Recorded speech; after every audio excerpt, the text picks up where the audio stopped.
Assalamualaikum warahmatullahi wabarakatuh. Bil alamin wassalatu wassalamu ala nabiyyina Muhammad wa ala alihi wa ashabihi wa li baitihi wa dzurriyyatihi ajma'in.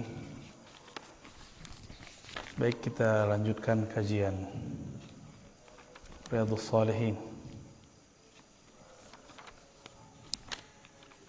Sebelumnya membahas babut taubah ya. Terakhir kita membahas tentang jadi Allah tertawa. Ketertawa di sini tidak diartikan tertawa seperti makhluk. Orang tertawa, senyum berarti dia ridho. Maka ulama kita menerjemahkan Allah ridho. Atau Allah merasa senang kepada dua orang masuk surga yang salah satunya dulu pernah membunuh yang lain. Yang dibunuh protes, ya Allah ini kenapa nih? Yang bunuh saya juga masuk surga. Ya. Nah, lalu dikatakan bahwa orang ini setelah membunuh kamu dia tobat, maka dia masuk surga bersamamu. Jadi nanti kita akan melihat ada orang-orang yang masuk surga terus dia protes. Ya, kenapa musuh dia juga masuk surga? Ya. Sekarang kita masuk ke bab as-sabar, ya, bab sabar. Sabar secara bahasa Arab itu artinya menahan, al-imsak, as-sabar ya.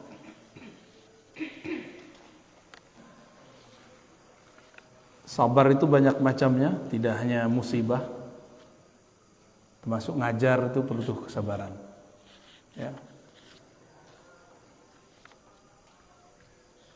Ngurus masjid butuh kesabaran ya. Ngurus RT, ngurus butuh kesabaran ya Pak RT ya. Semuanya perlu kesabaran ya.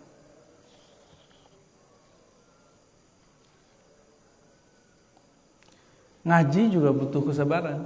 Orang kalau tidak sabar dalam belajar, nah maka dia pengen instan, pengen cepat. Salah satu ciri-ciri akhir zaman ini, orang tidak mau berguru, nggak mau datengin guru, maunya langsung. Jadi dulu Imam Syu'bah dan sebelumnya ada lagi Imam Sya'bi, Amir Sya'bi mengatakan dulu ilmu ini cuma di dada ulama. Ketika ditulis, maka orang yang bisa membaca ikut membaca apa yang dihafal oleh para ulama. Akhirnya orang yang bukan ulama berkomentar terhadap agama. Dan itu terjadi tambah parah karena dulu cuma ada di tulisan. Dulu warakat. Sekarang sudah masuk ke Google, YouTube. Jadi orang-orang yang cuma nonton YouTube itu sudah berani komentar dalam agama hari ini. Orang-orang yang cuma baca di Google lembaran-lembaran maya itu sudah berani nyala-nyalain ustadz. Ya, sudah berani kemudian mengatakan wah ustadz itu sesat. Padahal dia tidak mengerti apa-apa. Ya. Nah itu terjadi. Ini zamannya adalah puncaknya. Puncak dari kekhawatiran Imam Asy-Sya'bi. Mau gimana lagi, ini sudah takdirnya kita. Orang-orang yang tidak sabar, dia belajarnya lewat Google, lewat YouTube, sosial media. Kalau dulu lewat buku.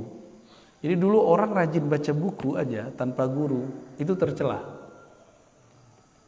Sekarang cuma pakai postingan-postingan dari Google. Tidak sedikit orang yang baru-baru hijrah, baru ngaji, terus ngata-katain saya cukup dengan link-link yang dia baca. Oh, kamu baca no link ini. Link itu menukil kitab. Lah kitabnya saya sudah baca semua. Jadi kita senyum aja, kita nggak usah kemudian membalas ya. Wa'arid anil jahilin. Allah mengatakan berpalinglah dari orang-orang yang jahil. Salah satu yang jahil seperti itu. Nggak jahil adab, jahil sehingga tidak sabar ya. Ciri-ciri orang yang tidak sabar itu gampang ingkar sebelum faham. Nah ini yang paling bahaya. Itulah ujian tertinggi Sayyidina Musa. Jadi Nabi Musa itu ketika dia diuji belajar dengan Nabiullah Khidir, ujian dia adalah ingkar. Jangan ingkar. Kata Nabi Khidir, kamu tidak akan sambung. kamu tidak akan sanggup untuk bersama aku. Ya. Lan tasti', ya. Kamu tidak akan sanggup bersamaku. Itu ujian kesabaran. Nah, murid belajar sama guru. Ketemu guru, polanya di luar yang diimajinasikan seorang murid. Bahwa murid membayangkan guru itu idealnya begini, begini. Nah, ini ujian kita nih. Kita kalau punya seorang guru, persepsi kita tentang guru, kiai, syekh, ustadz seperti ini. Ternyata nggak begitu. Kita masih berguru nggak sama dia? Kebanyakan orang nggak lolos. Nah, kita ini justru menganggap seorang guru itu seperti yang kita bayangkan. Jika berubah, kita nggak mau, dia bukan guru beneran nih. Nah, kalau begitu kita aja yang jadi guru, ya. Berarti kita punya standar sendiri, kita aja punya guru. Kita yang jadi guru, mereka nggak usah, mereka jadi muridnya. Jadi ada orang-orang yang berguru sesuai nafsunya, persepsinya.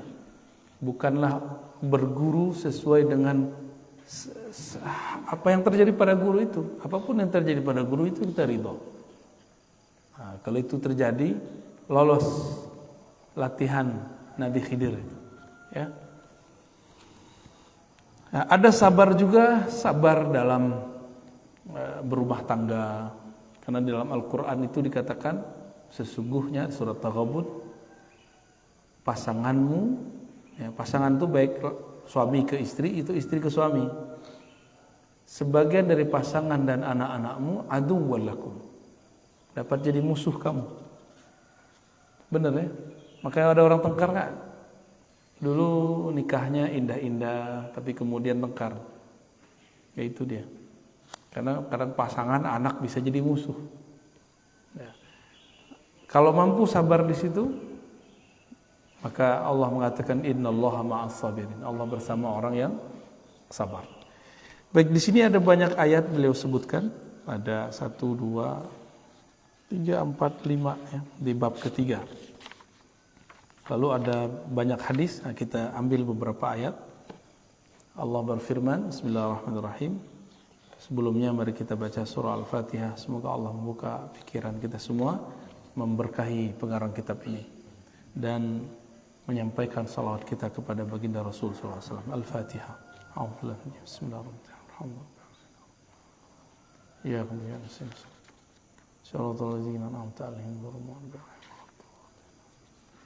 Bismillahirrahmanirrahim. Ya ayyuhalladzina amanu isbiru wa sabiru. Nah, ini akhir dari surat ketiga, surah Ali Imran. Wahai orang beriman, jadi yang dipanggil untuk sabar itu cuma yang beriman. Ya ayyuhalladzina amanu isbiru, wahai orang beriman, isbiru, bersabarlah, bertahanlah. Wasabiru, dan berwasiatlah satu sama lain dalam kesabaran. Nah, jadi kalau di rumah tangga, kadang kita yang sabar, kadang pasangan kita yang sabar. Kalau kita di komplek, ya, kadang kita harus nahan-nahan diri. Ada juga sabar yang jarang dibahas orang, adalah sabar menahan dua hal, nikmat dan rahasia. Menahan untuk tidak posting nikmat yang kita dapat, habis dari mana posting. Itu kalau teman-temannya iri, ya selesai sudah, nanti dikomentarin macam-macam. Karena ada ungkapan kullu man'umin mahsud. Setiap orang yang dapat nikmat pasti kena hasad. Pasti ada yang hasad sama dia. Ya. Setiap orang-orang yang dapat nikmat pasti ada yang hasad. Jadi jangan sering-sering posting keluar kota, posting lagi di mall mana, nggak usah. Ya. Keluar negeri. Kalau orang lain biarin, orang lain yang posting kita biarin. Ya. Karena ada beberapa kawan itu nggak kuat ya melihat orang lain dapat nikmat, nyesek dadanya. Ya. Tapi kita juga nggak akan berhenti menikmati hidup kita cuma karena ada orang hasad gitu. Udah nikmati aja hidupnya. Ya, kira-kira begitu ya. Jadi tadi udah banyak istilah sabar tuh. Lalu ada sabar yang tadi as-sabru 'alal asrar. Sabar untuk tidak menyebarkan rahasia illa inda ahli, kecuali kepada ahlinya. Nah, ada orang-orang nggak sabar ngomong rahasia, dibuat channel di YouTube khusus bahas ilmu makrifat. Padahal ilmu-ilmu begitu nggak boleh disebar sembarangan. Kalaupun disebar, ada caranya. Dimulai dari analog. Jadi ilmu rahasia setinggi apapun itu bisa dijelaskan, tapi pakai analog. Karena di Quran itu analog itu banyak. Allah menyebutkan mathalul ladzina, masal ya, perumpamaan.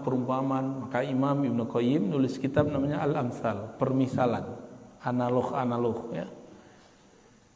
Kadang-kadang kita nggak sabar ya. Ada kawan saya, sekarang dia manhaj dakwahnya agak berbeda ya. Dulu waktu dia berdakwah, dakwah di kapal, ada orang minum-minum. Assalamualaikum. Ada orang suka minum-minum. Langsung mau dia labrak itu orang. Namanya orang mabuknya masih separuh, itu bisa main golok. Udah hampir dibunuh itu Ustadz. Karena gak sabar ingkar kepada orang yang sedang mabuk. Jadi mau ingkar saja ada caranya, gak boleh asal ingkar. Nah, maka setiap di sini ada namanya ukuran kedewasaan jiwa. Ada kedewasaan ruh. Ruh itu dewasa kalau dia mampu menahan rahasia-rahasia Allah dan mengerti rahasia-rahasia Allah. Kalau jiwa yang sabar, itu menunjukkan jiwa itu sudah tua, sudah matang, walaupun tubuhnya masih muda. Ya, kan banyak orang udah tua badannya, tapi kesabarannya nggak ada, ya, nggak sabar dari semua yang tadi. Baik, saya juga perlu kesabaran ngajar. Dulu waktu kita awal-awal ngaji, itu yang hadir cuma 3 orang, ya. Itu ada di Ciputat dulu 3 orang, lama-lama jadi 13 orang, lama-lama 30 orang. Maka kita nggak sedih juga orang ngaji berapa aja, saya udah biasa. Orang sekali datang 3 ribuan, orang sekali datang 10 ribuan, itu udah biasa, udah sama rasanya, udah hambar rasanya ya. Karena ngomongnya sama aja. Satu hal yang membuat kita senang. Jadi orang-orang kalau sabar adalah hiburan dari Allah. Setiap majelis yang kita buat itu dihadiri malaikat-malaikat Allah. Ya. Bapak ini buat majelis istiqomah aja. Itu malaikat ngabarin ke malaikat yang lain. Pengurus masjid itu kalau nggak sabar gawat itu. Ya. Jadi guru harus sabar. Apa aja dimensi hidup kita harus punya as-sabr. Ya. Kesabaran. Nah, semoga sifat sabarnya ada dalam diri kita semua. Nah, sabar itu mesti diuji. Maka ada indikator-indikator untuk mengujinya. Ada media-media ya untuk mengujinya. Nah, nanti ada indikator kesuksesannya. Ya. Apa aja medianya? Nah, dalam surah Al-Baqarah ayat 155. Media-media untuk menguji kesabaran, medianya bukan sosial media ya, perangkat-perangkat yang Allah siapkan untuk menguji kesabaran. Ayatnya kita sudah hafal semua barangkali. وَلَنَبْلُوَنَّكُمْ بِشَيْءٍ مِّنَ الْخَوْفِ وَالْجُوعِ وَنَقْصٍ مِّنَ الْأَمْوَالِ وَالْأَنفُسِ وَالثَّمَرَاتِ وَبَشِّرِ الصَّابِرِينَ. Jadi pembuktian benar kan ya orang sabar. Maka diberilah beberapa alat uji. Pertama, bisyai'in, kami akan nabluwannakum, sungguh kami akan uji kamu. Jadi ini Allah ngomong pakai sungguh. Sungguhnya 2 kali, ada lam dan nun. Wala nabluwannakum. Lam pertama menunjukkan sungguh, lalu nun di belakang menunjukkan kesungguhan. Berarti 2 kali. Sungguh benar kami akan menguji kamu dan selalu menguji kamu. Karena ini menggunakan kalimat dalam bahasa Arab disebut fi'lun mudhari', ya, kata kerja yang aktif dan selalu berlaku. Sungguh kami akan selalu menguji kamu. Dengan apa? Bisyai'in.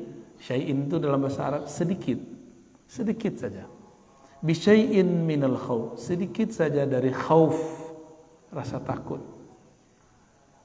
Waktu pandemi ada rasa takut kan? Awal-awal pandemi kan Depok yang nomor 1 ya. Bener. Depok yang kena, yang tutup kompleknya di daerah Kalimantan. Kita baru dari Kalimantan, Pak. Malam tadi saya baru sampai. Yang tutup kompleks itu yang kena Depok, kan lucu. Ya itulah bisyai'in minal khauf. Nah, khauf ini disebarkan melalui berita-berita, kata-kata orang. Galak bener itu dulu. Ya. Kita ikut jaga-jaga dulu ya. Komplek kita paling ini, kalau komplek Pak RT Pengasinan aman nih Pak Fahmi. Ya santai-santai aja. Karena orangnya sudah dewasa ya. Tapi kalau di sini kan kompleknya newbie Pak ya. Komplek baru. Bisyai'in minal khauf. Nah, ini pelajaran ke depan kalau kita nggak usah terlalu over menanggapi salah satu yang menakutkan. Ya. Bisa jadi ke depan virusnya bentuknya ada lagi, dan saya sudah berkali-kali mengatakan ini WHO ngomong bahwa virus ini ada 6, padahal virusnya waktu itu baru 1. Loh, kok dia tahu? Berarti dia dan yang buat virus udah kontak-kontakan tuh ya. Lu punya virus berapa gitu. Ujung-ujungnya ya bisnis. Tapi nggak ada perasaan tuh orang, nggak ada sisi kemanusiaan itu. Dan ini yang disebut kerusakan jawra, zulma, kerusakan yang di muka bumi yang itu rata. Nggak ada satu negara kecuali kena. Nggak ada Pak negara yang aman. Semuanya kena, minimal kena beritanya. Wal ju', lapar. Nah ini berat ini. Ya. Saya masih ingat waktu pandemi itu sudah memuncak. Puncaknya bukan di angka pandemi, tapi di dompet. Apa kata kawan saya? Biarlah kami berperang dengan perut daripada berperang dengan virus. Virus biarin. Tapi kalau mau perut kami nggak kuat. Akhirnya keluar dari itu, semua penjagaan menjadi ditabrak semua. Tapi kasihan ya, itu benar-benar menegangkan saat-saat itu. Kita takut ketemu orang. Masjid ini masih ingat kita buat majelis ya waktu itu ya, buat majelis tajwid. Saya sudah lama Pak nggak ngajar tajwid. Selama pandemi itu kita hidupkan masjid, waktu itu cuma berapa orang kita ngaji tajwid. Tapi belum beres saya udah kabur lagi. Maaf ya Pak ya. Nanti yang ngajar Ustadz Zain mana Ustadz Zain? Pulang kampung habis. Enggak, masih balik lagi. Alhamdulillah. Seharusnya beliau tuh yang ngajar tajwid. Masa kita semua yang ngajar, udah hadis kita yang ngajar, Quran kita ngajar, tajwid yang ngajar, tamak banget saya itu ya. Terpahala sama saya semua ntar. Wa naqsin minal amwal, ya. Dan kekurangan sedikit kok, naqsin min. Nah, ini menunjukkan sedikit kurang dari harta. Selama pandemi, Masya Allah juga banyak orang yang tadinya gajinya wow ya, mobilnya wow, perumahannya wow, tapi semuanya kredit. Gaji hampir 100 juta, ada yang lebih. Pandemi tiba-tiba menjadi nganggur, jobless. Itu rumah belum selesai, rumahnya gede. Jadi nggak kayak rumah kita, Pak. Rumah kita kan kecil nih, sini standar lah ya. Mobilnya Masya Allah. Itu dia bingung, ya, banyak juga yang stres. Maka kemarin itu lebih banyak orang meninggal karena stres daripada virus. Ini hemat saya loh ya. Karena kita teman-teman saya yang meninggal sebelum sebelum kena virus ke apa. Tapi kebanyakan dia stres duluan. Gimana nggak stres? Orang udah sakit, satu ruangan sendiri. Stresnya itu. Wah, itu lebih dahsyat stresnya. Kalau dia nggak belajar ilmu mengenal Allah, maka dia nggak tahu cara memanfaatkan kesepian itu. Ya, kalau saya dulu emang senang sepi-sepi, Pak.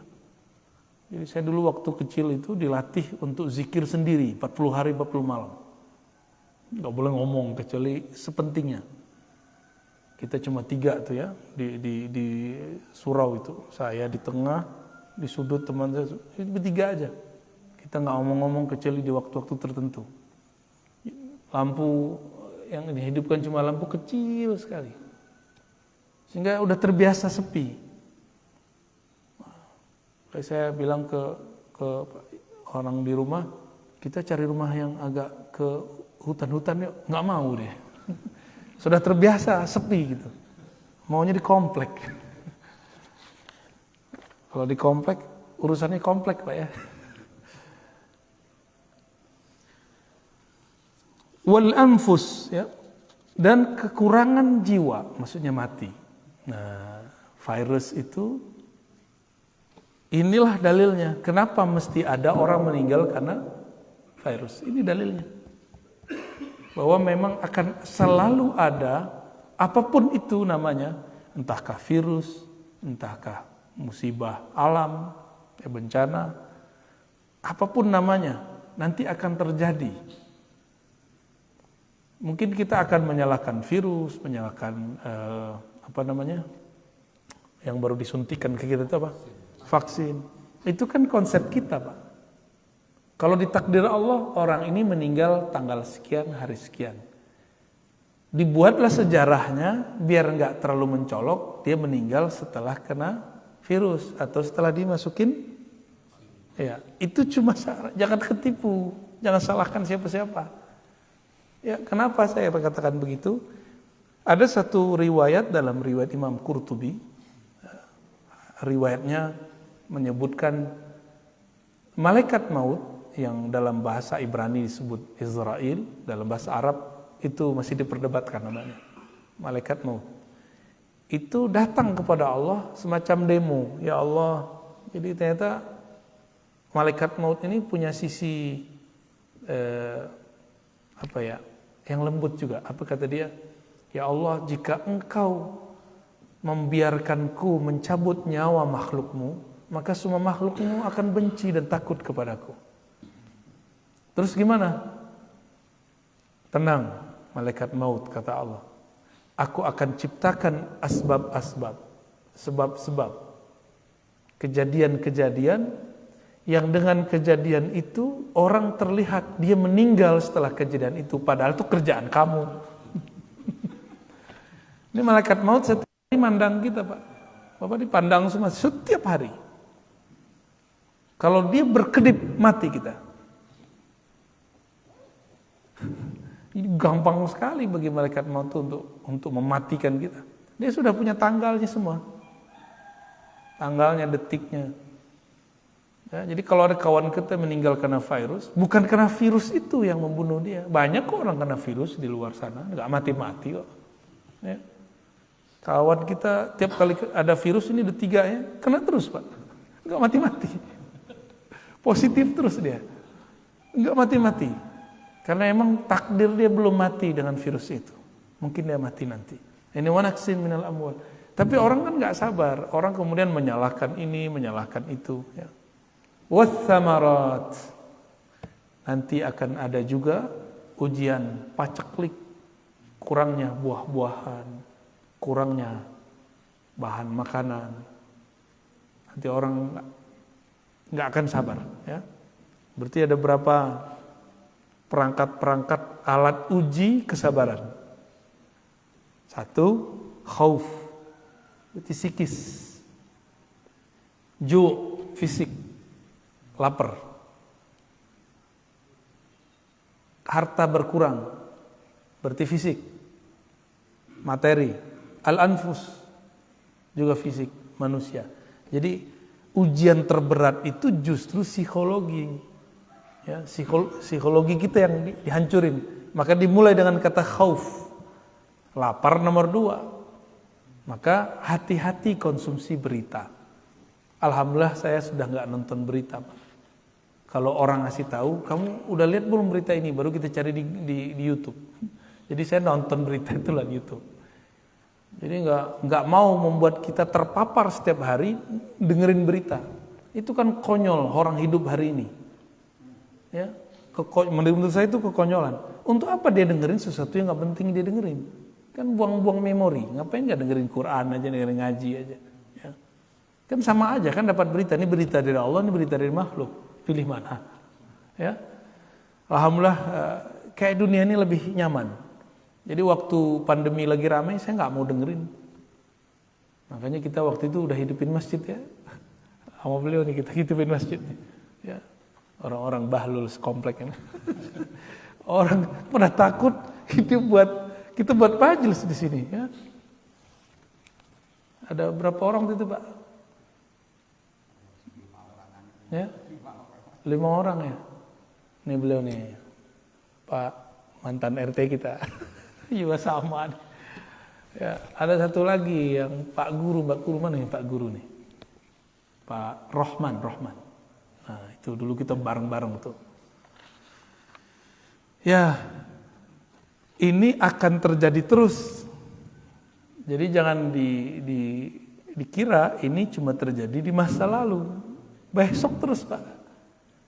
Jadi bukan karena WHO yang ngomong. Jadi saya tadi menggambarkan begitu bukan berarti saya benci juga sama WHO, enggak. WHO itu dan teman-teman dia, teman-teman gelapnya dia itu. Ya ini bagian dari realnya. Ini ayat tertulisnya, mereka itu ayat nyatanya. Nyatanya memang ada begitu. Ya. Dan syukurnya orang Indonesia ini kan makhluk paling santai sealam semesta Pak. Bukan sedunia, sealam semesta. Langit aja tegang Pak, di sini santai aja. Paling santai alhamdulillah. Jadi kita ini punya habit kesantaian yang di atas rata-rata. Kawan-kawan kita di Singapura aja itu mereka sangat disiplin. Disiplin itu bagus tapi terlalu disiplin tegang juga ya. Kita ini ya jujur aja, kita kan nggak disiplin. Benar nggak? Tapi kita hidup itu justru dari ketidakdisiplinan itu, Pak. Ya. Maka mohon maaf, saya tidak suka membandingkan negara kita dengan negara jiran, dengan negara Amerika, Prancis, Jerman. Saya nggak suka. Kemajuan kita justru dalam kesantaian itu. Jadi jangan kemudian mengatakan, oh Indonesia ini begini ya. Ya, kamu nggak tahu inilah power of Indonesia, Indonesian, ya. Indonesian power lah ya, al-quwah, al-Indonesia.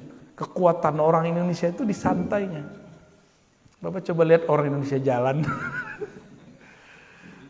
Lihat orang jiran jalan, beda Pak kita jalannya. Benar nggak? Maka sekarang muncullah istilah kaum rebahan. Waduh, Masya Allah, itu kan bahasa lain dari kesantaian.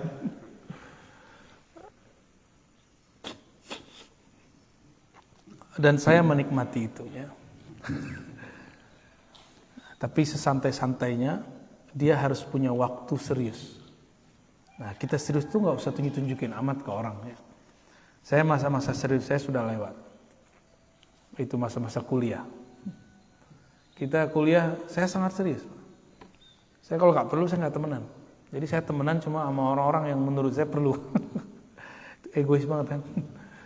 Jadi kalau nggak penting udah saya pulang.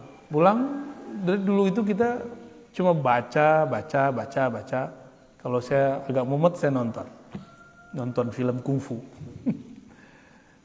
Nanti udah selesai masuk terus. Begitulah terus. Jadi hidup itu kayaknya begitu aja. Cuma emang itu saya niatkan untuk masa depan. Jadi bagi saya biarlah tidak kerja sambil kuliah. Saya sabar dulu duit sedikit. Sabar dulu nggak pacaran kan kawan kita nggak sabar dia pacaran duluan. Sabar dulu ya. Sabar semua orang jalan-jalan kita nggak jalan-jalan. Untuk apa? Saya berpikir masa setelah kita nanti setiap hari itu kesibukan akan nambah. Mumpung masih jomblo, belum ada tanggungan, kita latih. Dan alhamdulillah Ini waktu saya membaca sudah hampir nggak ada sekarang. Tapi alhamdulillah kalau ngajar nggak perlu persiapan lah. Karena yang mau kita ajarin itu yang dulu kita baca semua. Dan saya nggak tahu itu Pak. Yang saya baca itu dulu membaca aja. Di kampus sendiri misalnya, karena kesabaran itu, kita diminta mengajar satu materi, dan itu bukan jurusan saya. Tapi saya ingat saya dulu pernah baca 2 kitab tentang materi itu, dan itu cukup untuk bahan ngajar. 2 kitab. 2 kitab tuh setebel ini Pak. Kalau udah begini kan udah dalaman tuh. Taruh di kepala kan lumayan. Nah, kalau orang sabar, kesabaran menempa otak, kesabaran orang kalau kita latihan fisik. Kalau orang yang latihan fisik, yang fitness itu, dia kalau nggak sabar, sakitnya tuh. Pegel-pegel Pak. Kita pernah latihan fisik lumayan lama juga, itu sakit badan. Ngangkat berat. Kenapa dia mau sabar? Karena dia melihat ada foto atau melihat ada orang, tubuhnya six pack. Saya mau kayak gitu. Dia sabar dengan rasa sakit itu. Maka hari ini dia hanya sanggup 10 kali ngangkat, besok dia sanggup 20 kali ngangkat. Besok dia sanggup 30 kali ngangkat. Inilah hakikat sabar. Orang kalau diuji sekarang 5, nanti diuji 10 bagi dia biasa. Begitulah terus. Nanti kalau sudah 100 kali ujian, melihat yang di belakang baru diuji 3 udah melempem, dia ketawa aja. Baru segitu. Ya. Kalau sekarang ujian saya, ujian ngantuk Pak. Ngantuknya nggak susah datang, bukan gampang ngantuk, susah tidur. Tapi alhamdulillah kalau udah capek-capek banget baru tidur. Malam ini termasuk plus tidurnya. Kita setiap minggu itu keluar. Saya paling-paling cuma dapat 1 jam, 2 jam. Mau tidurnya nggak bisa. Jadi ternyata orang tidur itu harus rileks. Nah, ketemu lo polanya. Oh harus rileks. Dalam rileks itu kita bisa tidur walaupun cuma beberapa saat. Rileks itu kalau bagi psikolog mungkin dengan cara conditioning. Tapi kita kan belajar zikir. Ternyata dengan zikir itu lebih dahsyat. Gitu. Maka orang yang tidurnya 1 jam, tapi dalam zikrullah itu sama seperti orang yang tidur 8 jam. Ini dia saksinya nih. Ya. Udah nyaksiin kalau kita kurang tidur kita biasa aja. Innama yuwaffas sabirun. Sebelumnya ada lafaz wabasyiris sabirin. Dan beri kabarlah, kabar gembira terhadap orang-orang yang sabar. Kenapa? Tadi jika dia kuat diuji sekarang 5, besok dia diuji 10, nanti dia melihat yang 5 itu biasa banget ya. Ini contohnya Bapak nih. Melihat anak-anak kita sekolah, bagi anak sekolah pelajaran dia sudah musibah besar itu. Ya. Selama pandemi kita jadi tiba-tiba mendadak jadi guru ya. Nggak pernah kuliah keguruan, tiba-tiba jadi guru. Benar nggak? Makanya marah mulu anak. Guru aja marah Pak, tapi kita ini marahnya berlebihan. Makanya saya memilih untuk tidak ngajar anak saya. Ya. Kita serahin ke ahlinya. Walaupun saya seorang guru, tapi kan saya bukan guru anak kecil. Saya guru mahasiswa. Kalau guru mahasiswa kan kita bisa ngobrol. Anak kecil gimana mau ngobrol? Nah, karena kita, wah ini nggak benar ini. Kok kita memarahin anak sendiri dengan cara yang tidak benar?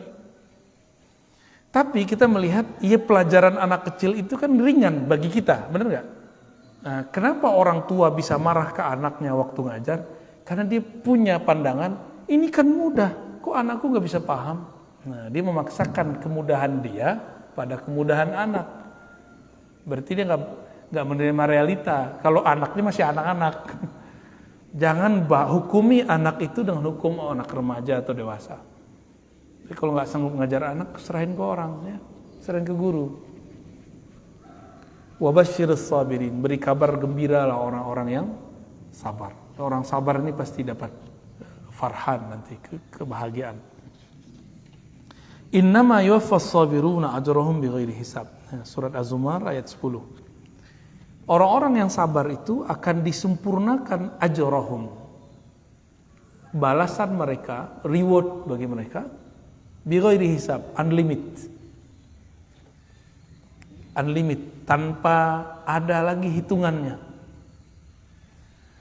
Jadi kalau orang sedekah ngasih 1 dapat 10, ikhlas sedikit 700, ikhlas bener, nah itu ikhlas, terlalu ikhlas, puncak ikhlas itu sama dengan sabar, itu unlimited. Jadi kenapa ada orang-orang kafir non muslim dia dapat keberkahan dari usahanya? Karena dia mau memberikan promo. Promo itu kan bagian dari memberi. 1 dia memberi, dia dapat 10. Itu kaedahnya. Jadi siapa saja di muka bumi ini yang memberi, bakar duit istilahnya, ya, maka dia akan dapat 10 kali kelipatan keberkahan. Mukmin ataupun kafir sama. Karena itu dalam bab rahmaniyah Allah. Allah ini kan ada Rahman, ada Rahim sifatnya. Rahman untuk semua makhluk. Nah, mereka tuh dapat Rahmannya. Maka dia promo. Orang kita yang muslim kan enggak. Barang bagus tapi enggak pernah promo. Akhirnya enggak laku-laku. Begitu juga dalam hal-hal beragama, ya. Innama yuwaffas sabiruna ajrahum bighairi hisab. Dulu saya dilatih oleh guru saya untuk zikir awalnya 1000. Terus beliau perintahkan 5000. Terus perintahin 11.000. Terakhir suruh 70.000. Habis itu beliau bilang, udah sekarang mau bebas, mau zikir berapa aja boleh. Jadi ternyata angka-angka ini cuma latihan. Udah zikir, pernah ngitung zikir nggak Pak? Nabi kan ngajarin 33, 100, 70 ya. Itu kan latihan-latihan semua. Pagi 100 itu 1 zikir. Kalau kalimatnya ada 5, ada 500. Berarti 500 kali kita melatih. Kalau kalimatnya 10, udah 1000. 1000 kali kita menyebut nama Allah. Ternyata latihan-latihan ini dilakukan oleh istri-istri Nabi. Juwairiyah, Sofiyah, sahabat Nabi, Abu Hurairah. Itu mereka punya alat tasbih untuk latihan zikir. Cuma sekarang orang udah jelas riwayatnya begitu, mereka kemudian karena dari awal sudah anti tasbih, akhirnya mengharamkan itu dan sibuk di situ. Padahal intinya zikir, bukan di tasbih, nggak pakai alat tasbihnya. Jadi kita kadang-kadang gagal fokus. Ya, yang penting itu zikir, masalah cara itu terserah. Boleh pakai tangan, boleh pakai biji, karena itu ditunjukkan semuanya dalam hadis Nabi. Ya. Adapun orang yang melarang dia salah terjemah riwayatnya. Di riwayat itu kan Nabi ngomong, maukah engkau aku tunjukkan yang lebih afdol daripada menghitung pakai tasbih, pakai alat biji? Aku tunjukkan yang lebih afdol. Nabi nggak bilang itu tidak benar, kamu nggak boleh pakai biji tasbih, enggak. Nabi cuma mengatakan yang lebih afdol. Maka muncullah kalam. Tadinya sahabat Nabi baca subhanallah bihamdi subhanallahil azim. Itu zikirnya. Dibaca oleh beliau, istri Nabi Juwairiyah dan Sofiyah 4.000. Jadi bijinya 4.000.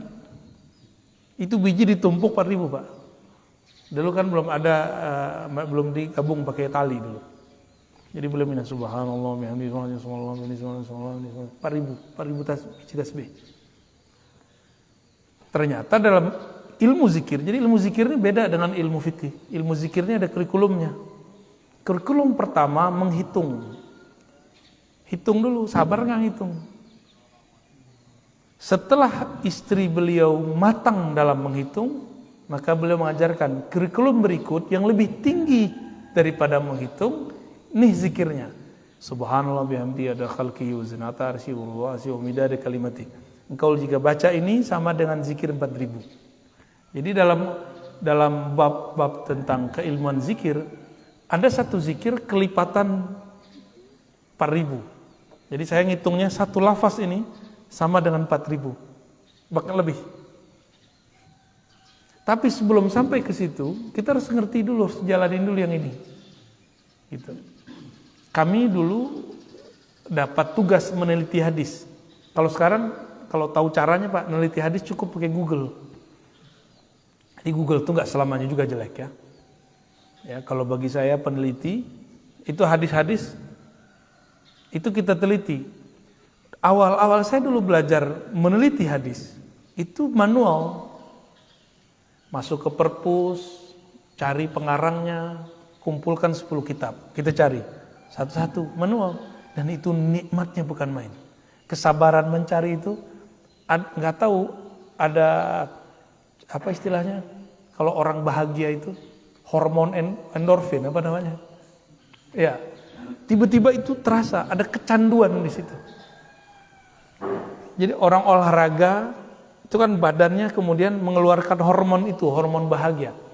Sama dengan orang berlelah-ria dalam bekerja, berpayah-payah dalam meneliti, dia akan mencoba, akan merasakan itu. Lalu kami baru menggunakan aplikasi. Dulu belum ada di Google, belum banyak. Pakai aplikasi. Terakhir sekarang aplikasi itu udah masuk ke Google, Play Store segala macam. Tinggal search langsung keluar. Kalau nggak tahu kaidah awal, kita nggak bisa mengetahui ini hadis gimana. Karena di Google banyak sekali. Sama kayak orang ahli saham melihat yang itu dia ngerti kan, nah pasang nih, kan gitu. Kami juga gitu Pak. Kalau sudah mengerti manualnya, yang ini nanti ketahuan, ini hadis ini sahih, ini nggak sahih. Cuma sekali lihat cukup. Seperti dokter yang mengerti medical check up. Kalau kita ngelihat hasil medical check up, ngerti nggak? Nggak ngerti. Tapi kalau dokter, oh kamu jantungnya masalah. Kayak dukun aja dia. Ya. Kalau orang Cina dulu kan pegang tangan. Oh ini livernya masalah nih. Jadi medical check up-nya beda-beda cara. Sama, orang yang sudah belajar sabar dalam alat-alat yang manual ini, dia akan mudah mendapatkan yang itu. Ini yang disebut wabasyiris sabirin. Beri kabar gembira orang-orang yang sabar. Lalu ada ayat walaman. Ini belum masuk hadis nih ya. Walaman sabara wa ghafara inna dzalika lamin azmil umur. Dan sungguh orang yang sabar wa ghafara ini mengampuni. Allah itu kan ghafur. Nah inilah ayat yang mengajarkan Allah itu punya nama sabur, ghafur. Sabur penyabar, ghafur pengampun. Lalu dijadikan kata kerja, ini dia. Jadi Allah itu nyuruh kita meniru sifat-sifat dan namanya yang pantas ditiru. Nah, ini di sini ada dua yang ditiru, sabar dan ghafar. Allah itu menyebut dirinya sabur. Maksud Allah penyabar itu apa? Allah setiap hari dikhianati, Allah setiap hari ada orang yang kurang ajar sama Allah, banyak nggak? Tiap hari, Allah sabar nggak? Allah sabar. Masa kita nggak sabar? Ya maka kita ini kalau ada orang kurang ajar sama kita, jangan langsung ditanggapin. Ya. Biasa aja Pak, santai aja. Ya. Ada orang ngata-ngatain kita. Oh kalau sekarang ngata-ngatainnya, kalau Bapak sudah masuk YouTube, di YouTube ntar orang ngata-ngatain kita. Kalau Bapak masuk Facebook, di Facebook orang ngata-ngatain kita. Kalau udah masuk TikTok, di TikTok tuh. Cuma TikTok ini kan sudah ada yang kata-kata kasar dihilangin. Ya kata-kata apa ekstremis itu dihilangin. Cuma yang jorok-jorok masih banyak. Nah, kalau Bapak masuk Instagram, di Instagram orang ngata-ngatain. Itu udah biasa, cuma beda alam. Ini kan ini zamannya. Orang jalan-jalan kemana, ke luar negeri, sama tetangga sini gak kenal. Ini gak? Punya teman banyak di alam maya. Ngobrol sama tetangga gak pernah. Kita masih ngobrol Pak RW ini. Alhamdulillah. Aneh, ini zaman aneh udah. Maka kesantaian ini harus dijaga Pak. Ya. Ya. Selamat hidup santai, masa depan cerah. Inna dzalika lamin azmil umur. Orang yang suka sabar lalu memaafkan. Nah, memaafkan, memberi ampun itu kan karena santai. Udah santai aja, kan gitu. Orang ini punya azmil umur. Dia punya inti-inti dari suatu urusan. Maka Nabi ulul azmi sifatnya dua. Sabara, ghafara. Sabar dan memaafkan. Jadi enggak ada Nabi ulul azmi kecuali dia dapat dua ini. Nabi Nuh 950 tahun, Pak. Yang ngaji itu cuma beberapa orang sama beliau. Ya. Jadi saya kalau di komplek orang ngaji segini, saya udah bersyukur bener udah, ya. Karena Nabi Nuh, Masya Allah, ya. Tapi namanya harum kan sampai sekarang. Kalau ujian Ustadz itu Pak, di luar rame, di sini enggak, makan hati. Nah, tapi karena saya sudah biasa sepi dari dulu, itu biasa aja. Ya. Dulu yang ikut cuma 1, 2, 3 kita baca dulu. Ini biasa aja udah. Maka orang kalau langsung terkenal itu bahaya. Kan sekarang banyak orang yang nggak sabar untuk syuhrah. Nah, ini kalau terjadi, maka adalah ustadz stres. Pernah udah ngeliat ustadz stres belum? Saya udah ketemu ada ustadz stres, gila udah miring. Ngomong-ngomong sendiri, kayak ceramah sendiri. Pengen terkenal, posting sendiri. Ya, nge-like sendiri. Lah nggak ada yang like. Paling teman dia aja, ponakan dia. Kita itu nggak usah berpikir ke sana. Kita itu berpikir apa yang bisa kita buat. Nah, mau sabar di situ, maka disebut punya azm. Nah, Nabi Nuh itu disebut Nabi Ulul Azmi karena dia nahan itu 900-an tahun. Ya. Kita baru punya anak berapa tahun udah menghardik-hardik anak aja ya. Baru punya istri berapa tahun udah bilang istri durhaka.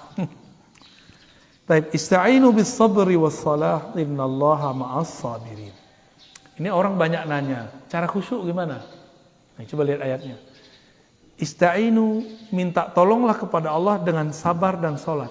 Bukan sholat dulu, sabar dulu. Sabar dan sholat. Sabar berilmu, sabar ngaji. Ini banyak sekali yang minta talqin zikir sama saya. Kita bilang, metode saya ngajar bukan langsung talqin. Talqin zikir itu membimbing orang membaca nama Allah. Enggak, yang pertama itu ngaji dulu. Sabar dulu ngaji. Karena orang yang sabar bersama Allah. Kalau sudah bersama Allah, sholat khusyuk enggak? Jadi cara khusyuk bukan dengan cara aneh-aneh. Sabar aja. Sabar ngaji, sabar zikir, sabar ngaji, sabar mujahadah, sabar khidmah. Kalau sudah sabar semua, takbir langsung bersama Allah. Karena orang sabar itu selalu bersama Allah.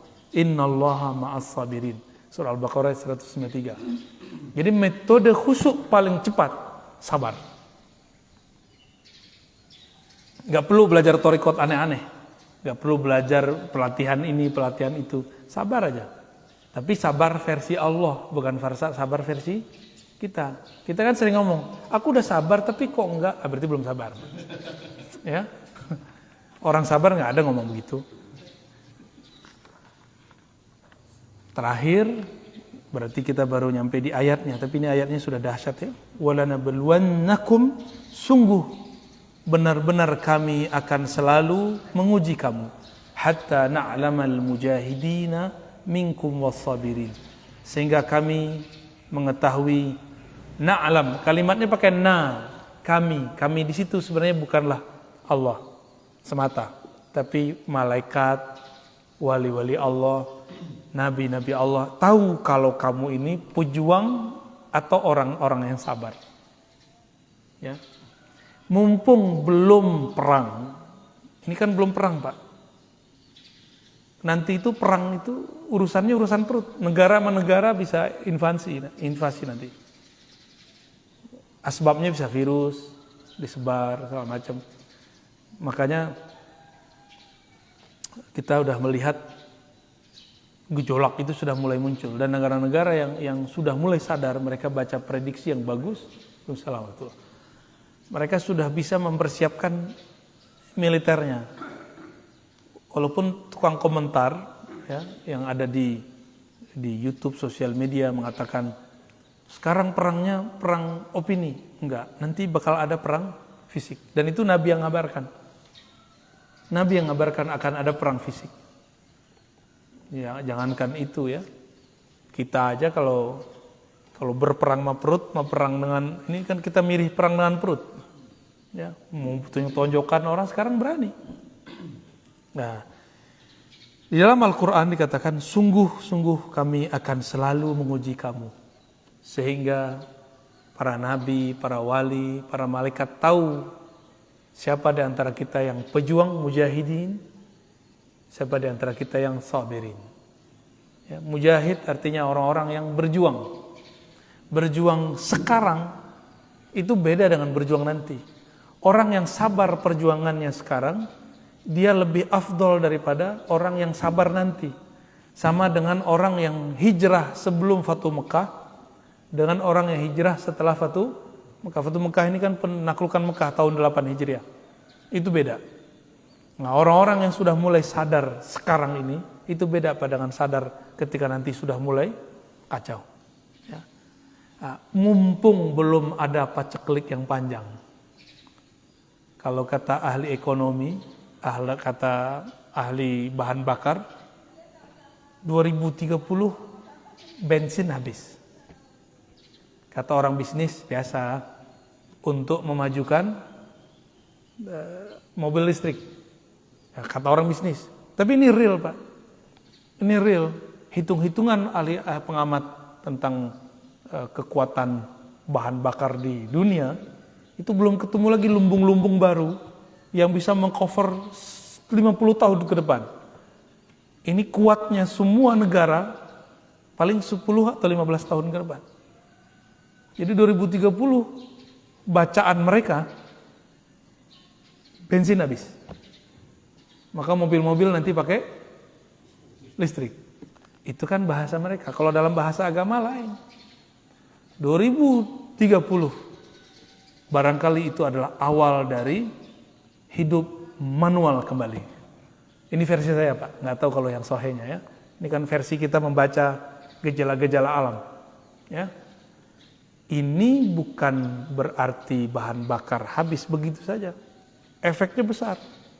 Maka mulai sekarang, mulai latihan kesabaran. Yang pernah hidup di masa kecilnya manual, nanti akan mengalami itu lagi. Dulu masa kecil merasa hidup itu panjang, nggak Pak? Kenapa panjang? Karena semua yang kita lakukan manual, rigid. Sekarang kenapa terasa panjang, cepat? Karena semua orang sibuk. Semua kita ini sibuk dengan handphone sekarang. Jadi tak ada hari tanpa handphone. Itu Allah cemburu itu. Karena Allah punya Quran. Qurannya jarang dipegang. Bener gak? Kita tidur aja ditemenin. Ya. Bangun tidur, yang pertama dicari bukan bini, bukan suami. Ya, yang pertama dicari HP.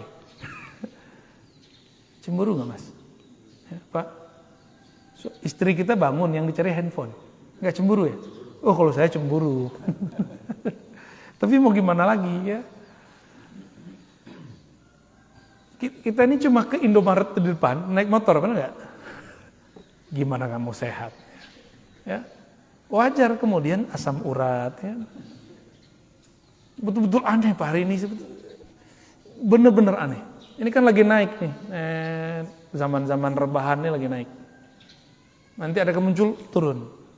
Dan 2030 itu kalau prediksi pakar-pakar itu, kalau versi saya adalah awal dari manual. Kalau versi mereka kehabisan bahan bakar. Wallahu a'lam bis-shawab. Semoga kita diberikan kesabaran oleh Allah Subhanahu wa taala ya. Dan di hadis dikatakan as-sabru dia, sabar itu pelita. Maksudnya di saat orang semua panik, orang sabar dia otaknya masih terang. Kalau kita lampu padam gimana? Panik. Orang sabar lampu dunia padam, dia masih tetap sabar. Ya. Kira-kira demikian kajian kita pagi ini. Semoga Allah berkahi, semoga Allah istiqomahkan ya. Semoga bulan depan masih bisa istiqomah. Amin ya rabbal alamin. Ya, wa sallallahu ala sayyidina Muhammad. Subhanakallahumma wa bihamdika asyhadu an la ilaha illa anta astaghfiruka wa atubu ilaik. Allahumma bika asbahna, bika amsayna, bika nahya, bika namut wa ilaika nusyur. Walhamdulillahirabbil alamin. Assalamualaikum warahmatullahi wabarakatuh.